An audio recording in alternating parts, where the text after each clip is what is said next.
امیر المجاہدین استاد گرامی امام الانبیاء کی طرف سے امت مسلمہ کے لیے ایک تحفہ تھا۔ وہ قرون اولیٰ کی روح تھی۔ اللہ تعالیٰ نے ان کو دنیا میں بھیجا اپنے محبوب کی امت سے گرد و غبار جھاڑنے کے لیے۔ جب گرد و غبار جھڑ گیا فرمایا آپ واپس آ جاؤ۔ اتنی ساری بات تھی۔ میری آخری ملاقات 17 نومبر کو بروز منگل صبح تقریباً 6:15 اور 6:30 کے درمیان میں ہوئی۔ جمعرات چھوڑ کے بدھ چھوڑ کے جمعرات کو آپ کا وصال ہو گیا۔ اب اس دفعہ جب ہم نے ہمارے قائد عظیمت نے جب لانگ مارچ کا اعلان فرمایا تھا تو غالباً 12 تاریخ کو جمعرات بنتی ہے، تو وہاں آپ کو پتہ ہی ہے پولیس نے وہاں پہ ریڈ کیا اور وہاں کافی مسجد کا نقصان کیا، دروازے توڑے ہیں، بابا جی کے گھر کے دروازے توڑے ہیں۔ تو موقع پہ وہاں میں موجود تھا، ہمارا مؤذن بھی، ہمارا مسجد کا جو گارڈ تھا وہ بھی، تو ہمیں وہ گرفتار کر کے لے گئے کوٹ لکھپت جیل کے اندر۔ تو میں 17 تاریخ کوٹ لکھپت جیل سے رہا ہوا۔ صبح میں 6:15 تقریباً مسجد پہنچا، میرے ساتھ 15 لڑکے اور تھے۔ جب میں پہنچا تو ابھی ہم مسجد کے باہر ہی کھڑے تھے ڈاکٹر صاحب، تو اچانک قائد محترم کی گاڑی آ گئی فیض آباد دھرنے سے واپس، آپ کی گاڑی آ گئی۔ تو ہم نے دیکھا کہ آپ تشریف لے آئے تو ہم سارے کھڑے ہو گئے۔ ڈرائیور نے گاڑی گھما کر مسجد کے گیٹ کے باہر لگائی، تو سلام کرنے کے لیے جتنے بھی ہمارے وہ دوست کارکنان جماعت کے تھے آگے ہوئے، سب نے سلام کیا، تو میں نے بھی جا کے 10 بوسے کی سلام کیا۔ تو ہم سارے نے پیچھے ہٹ کے کھڑے ہو گئے کہ آپ سفر فرما کے آ رہے ہیں اور تھکاوٹ بھی ہے، تو نیند کا جگراتا بھی آپ کو ہے، طبیعت بھی ناساز تھی، جاتے وقت تھی، تو ہم سارے پیچھے ہٹ گئے بھی آپ تاکہ اوپر تشریف لے جائیں۔ باقی لڑکے جو تھے وہ گاڑی کی بیک سائڈ پہ کھڑے تھے اور میں سامنے والی سائڈ پہ، شیشے والی سائڈ جو سامنے ہوتی ہے ادھر میں کھڑا تھا۔ تو قائد عظیمت نے مجھے نہ یوں اشارہ کیا ایسے، تو میں پاس چلا گیا، سبحان اللہ، تو میں نے جا کے دوبارہ 10 بوسے کی، دوبارہ سلام کیا۔ سبحان اللہ، مجھے کیا پتہ تھا کہ آخری ملاقات کے لیے آپ بلا رہے ہیں، مجھے کیا پتہ تھا آپ آخری ملاقات کے لیے بلا رہے ہیں کہ یار یہ بعد میں کمینہ سوچتا نہ رہے کہ میں نے 20 سال آپ کی خدمت کی ہے اور بابا جی جاتے ہوئے مجھے ملے بھی نہیں ہیں، تو یہ کمینہ بعد میں یہ نہ سوچتا رہے۔ تو میں جب دوبارہ میں نے سلام کیا نا تو جسم بڑا شدید گرم تھا آپ کا، تو میں نے عرض کی حضور جسم بڑا گرم ہے، طبیعت مبارک ٹھیک ہے آپ کی؟ تو مجھے فرمایا مولانا آج یار 4تھا دن ہے، مجھے بخار ہے۔ میں دھرنے میں بھی ادھر بخار کے اندر ہی بیٹھا رہا، تو میں نے عرض کی جی بخار تو ہونا ہی تھا کیونکہ آپ نے ساری امت کا بوجھ اٹھایا ہوا تھا،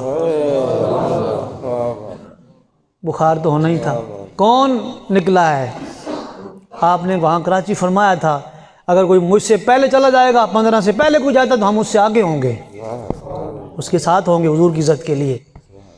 تو میں نے کہا جی آپ نے ساری امت کا بوجھ اٹھایا ہوا تھا تو اس وجہ سے آپ کو بخار آ گیا، تو ہلکی سی مسکراہٹ۔ پھر فرمانے لگے مولانا، میں کہا جناب لیاقت باغ سے لے کر فیض آباد تک کا جو منظر تھا نا امت صدیاں یاد رکھے گی، یقین کریں الفاظ ہیں۔ ہاں یار وہ انداز تو قائد محترم کی ادا تو میں نے آپ کو بتائی نہیں، جب آپ نے گاڑی موڑ کے نا یوں لگائی نا ایسے، تو میں سامنے کھڑا تھا تو یوں انداز تھا، وہاں میں نے داتا دربار ختم کلو بھی میں نے بتایا تھا یہ انداز تھا، ایسے ایسے۔ مولانا تسی بھی آ گئے، مولانا تسی بھی آ گئے، میں کہا جی اسی نوکر بھی آ گئے سارے۔ اچھا فرمایا کہ بھئی لیاقت باغ سے لے کر فیض آباد تک کا منظر امت صدیاں یاد رکھے گی۔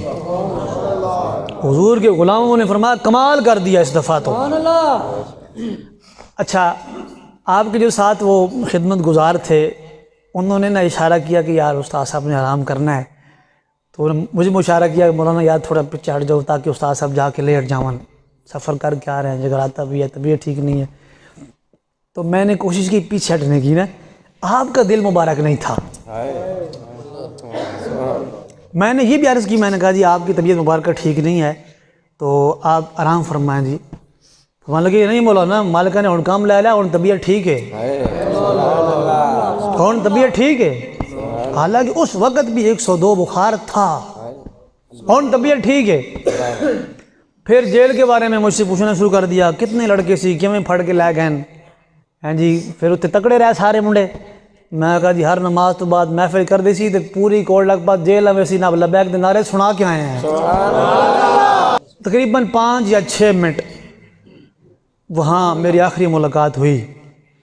تو اس کے بعد پھر آپ اوپر تشریف لے گئے. پھر وہ جیل کی باتیں کی, کتنے لڑکے تھے, کس وقت چھوڑا, کون کون تھے, ٹوٹل کتنے تھے. میں نے کہا جی 122. رات کس وقت نکالا, ساری پوری ڈیٹیل پوچھی. تو پھر آپ اوپر تشریف لے گئے. تو یہ منگل کو میری وہاں آخری ملاقات ہوئی. بدھ کے دن میں نے فون کیا تو فون آگے آپ نے نہیں اٹھایا, کسی اور نے اٹھایا ہے. تو میں نے پوچھا طبیعت کا, تو آگے سے جواب دیا کہ طبیعت بالکل ٹھیک ہے, آپ معمول کے مطابق نماز پڑھتے ہیں, کھانا کھاتے ہیں. اب ظاہر ہے ہم تو ایک لمحہ ترستے تھے دید کو. ہر روز عشاء کی نماز آپ جماعت سے نیچے پڑھتے, نماز پڑھ کے ادھر ہی آپ بیٹھ جاتے, پھر درود شریف ادا پڑھتے, پھر بعد میں ملاقاتیں شروع ہو جاتی. اب 3 دن ہو گئے, 2-3 دن زیارت نہیں ہوئی تھی. تو ہمارے ذہن میں تھا کہ آپ صبح جمعہ پڑھانے تشریف لائیں گے, تو جمعے کے بعد پھر رج کی زیارتیں ہوں گی. تو جمعرات والے دن عشاء کی نماز پڑھائی. نماز پڑھا کے میں کمرے میں بیٹھا ہوا تھا. مہمان کچھ آئے تھے تو میں نے انہیں کہا کہ بھائی ملاقات نہیں ہوگی, آپ چلے جاؤ. اوپر سے ٹوپیاں بھیجیں آپ نے. جانشین امیر المجاہدین صاحبزادہ والا شان حافظ محمد سعد حسین رضوی صاحب دامت برکاتہم العالیہ, آپ ٹوپیاں لے کے آئے. ان کو دی, فرمایا جاؤ تم دے کے آؤ. ٹوپیاں دیں. تسبیح کراچی سے مہمان آئے تھے, ان کو ٹوپیاں دی, فرمایا تم دے کے آؤ. آپ نیچے تشریف لائے, آپ نے ٹوپیاں دی مہمانوں کو, فرمایا کہ ملاقات نہیں ہوگی, آپ کو اجازت ہے. کچھ ٹوپیاں بچیں تو سعد بھائی کہتے ہیں کہ میں واپس گیا تو میں نے کہا جی یہ ٹوپیاں بچ گئی ہیں, تو فرمایا اپنے پاس رکھو.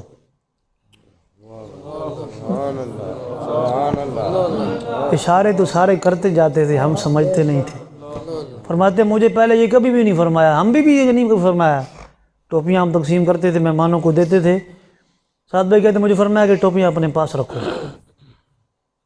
مطلب یہ تھا کہ اب تم ہمارے ہاتھ سے جایا کریں گی, ہم تو چلے جائیں گے.